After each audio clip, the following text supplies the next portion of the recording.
Hello everyone. In this session, we want to talk about Ipam storage.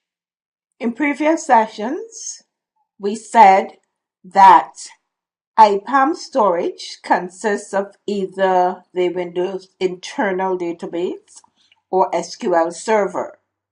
Microsoft SQL Server can be used to store the information that Ipam collects from DHCP and DNS servers on the network. If you're using the SQL Server as a database storage, then Ipam uses the NT Authority Network Service User account for all its operations. Also uses the same account for the Windows internal database. If you're going to be using SQL as your database storage, the network service account has to be granted the following roles. You have the DB data reader role, and members of this role can read all data from all user tables. You have the DB data writer role, and members of this group can add, delete, or change data in all the user tables.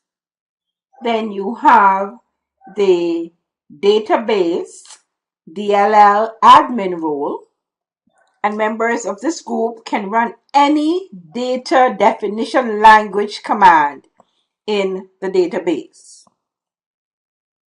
In addition to these roles, the user account, the NT Authority Network Service user account, must also be granted the alter and view database state permission levels for the database object.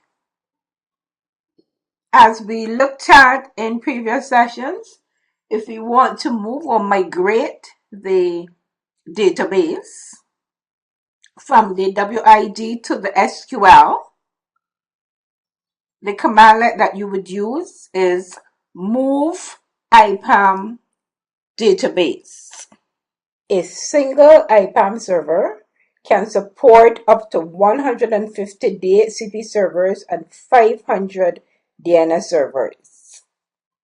A single Ipam server can also support up to 6,000 DHCP scopes and 150 DNS zones if you are using the Windows internal database.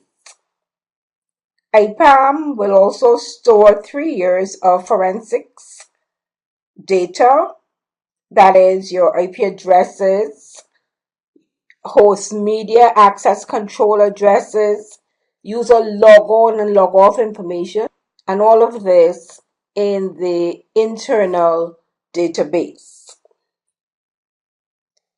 To recap, Ipam offers a unified, centralized administrative experience for network administrators to manage IP address spaces on a corporate network.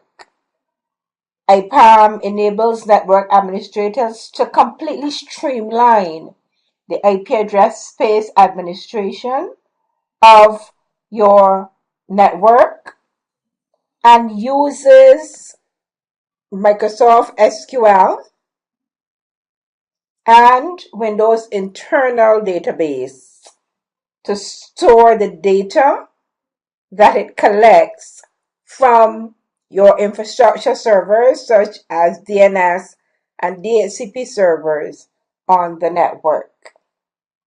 This is the end of our session, and I want to thank you for listening.